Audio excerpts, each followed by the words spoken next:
20ویں صدی کی تاریخ میں کچھ ایسے موڑ آئے جنہوں نے نہ صرف ملکوں کی بلکہ پوری دنیا کی تقدیر بدل دی۔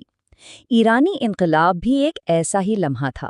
آج ہم اسی کہانی کو سمجھنے کی کوشش کریں گے کہ کیسے 2500 سال پرانی بادشاہت کا تختہ الٹا اور ایک بالکل نئے نظام نے جنم لیا۔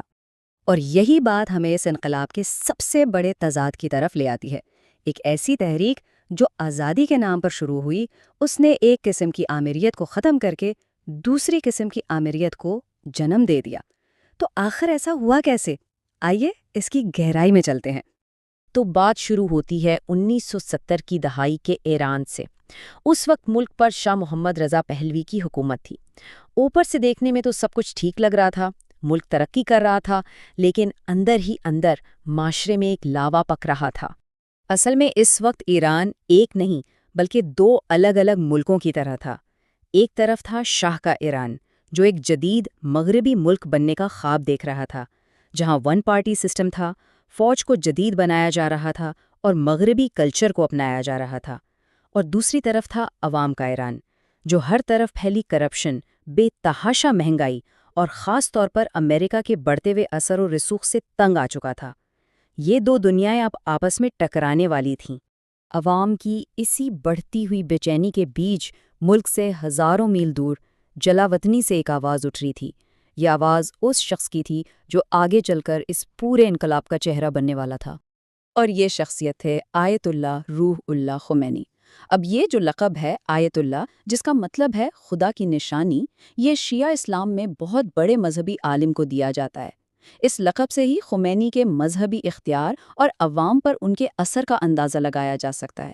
لیکن یہاں سب سے بڑا سوال تو یہ پیدا ہوتا ہے کہ ایک شخص جسے ملک سے نکال دیا گیا ہو، وہ اتنی بڑی عوامی تحریک کو لیڈ کیسے کر سکتا تھا؟ آخر وہ کون سے طریقے استعمال کر رہا تھا جس سے اس کی آواز پورے ملک میں گونج رہی تھی؟ جواب بہت دلچسپ ہے اور حیران کن طور پر بہت سادہ ٹیکنالوجی میں چھپا ہے۔ اس زمانے میں کوئی انٹرنیٹ یا سوشل میڈیا تو تھا نہیں، لیکن خمینی نے دو چیزوں کا کمال استعمال کیا۔ ایک، ان کے ذاتی خطوط جو خفیہ طور پر ایران سمگل کیے جاتے تھے، اور دوسرا، ان کی تقریروں سے بھری آڈیو کیسٹس۔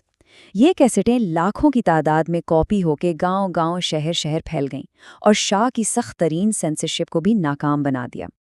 اور پھر آخرکار وہ وقت آ ہی گیا جب لوگوں کا غصہ اور بے چینی سڑکوں پر آ گئی۔ جو لاوا اندر ہی اندر پک رہا تھا، وہ اب مظاہروں اور ہڑتالوں کی شکل میں پھٹ پڑا۔ اس کے بعد تو واقعات نے بہت تیزی سے رخ بدلا۔ جنوری 1978 میں قم شہر سے مظاہرے شروع ہوئے اور دیکھتے ہی دیکھتے پورے ملک میں پھیل گئے۔ اسی سال گرمیوں تک ملک بھر میں ہڑتالیں شروع ہو گئی اور معیشت کا پہیہ جام ہو گیا۔ آخرکار 16 جنوری 1979 کو شاہ ملک چھوڑ کر بھاگ گئے، اور ٹھیک ایک مہینے بعد آیت اللہ خمینی ایک فاتح کی حیثیت سے وطن واپس لوٹے۔ 2500 سال پرانی بادشاہت ختم ہو گئی۔ اس معاشی تباہی کا اندازہ لگانے کے لیے صرف ایک ہندسہ کافی ہے: 80%۔ جی ہاں، 1978 کی گرمیوں تک ان ہڑتالوں کی وجہ سے ایران کے تیل کی پیداوار میں 80% کی کمی آ چکی تھی۔ یہ شاہ کی حکومت کے لیے ایک بہت بڑا دھچکا تھا، کیونکہ ملک کی آمدنی کا سب سے بڑا ذریعہ ہی تقریباً بند ہو گیا تھا۔ شاہ کے جانے کے بعد ایران میں ایک نیا باب شروع ہوا۔ اقتدار اب ایک نئی انقلابی طاقت کے ہاتھ میں تھا، اور ملک ایک ایسی حکومت کے دور میں داخل ہو رہا تھا جس کی بنیاد سیاست پر نہیں بلکہ مذہب پر تھی۔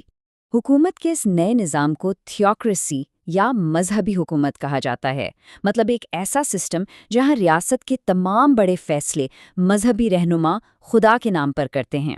بادشاہت سے مذہبی حکومت کا یہ سفر ایران کی تاریخ کا ایک بہت بڑا موڑ تھا۔ نئی حکومت نے اپنی گرفت مضبوط کرنے کے لیے بڑے منظم طریقے سے کام کیا۔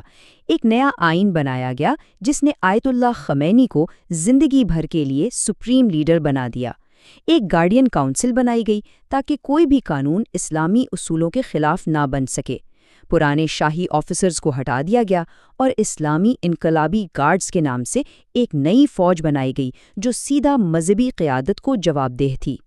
تو آخر میں دیکھتے ہیں کہ اس انقلاب کی میراث کیا ہے۔ اس نے ایرانی عوام کو آخر دیا کیا؟ اور یہاں آ کر پوری کہانی کا خلاصہ ہمارے سامنے آ جاتا ہے۔ شاہ کی حکومت میں سیاسی اختلاف کی کوئی گنجائش نہیں تھی۔ انقلاب کے بعد جو اسلامی جمہوریہ بنی، اس میں بھی سیاسی اختلاف کو برداشت نہیں کیا گیا۔ چہرے بدل گئے، نظام کا نام بدل گیا، لیکن سیاسی آزادی کا معاملہ ویسا کا ویسا ہی رہا۔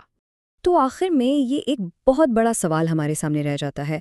انقلاب نے ایک بادشاہ کو ہٹا کر ایک مذہبی عالم کو تخت پر بٹھا دیا، لیکن اگر ایک حکمران کی جگہ دوسرا حکمران لے لے اور بنیادی آزادیاں ویسی ہی محدود رہیں تو کیا اسے حقیقی آزادی کہا جا سکتا ہے؟ یہ وہ پیچیدہ سوال ہے جو ایرانی انقلاب آج بھی ہم سے پوچھتا ہے۔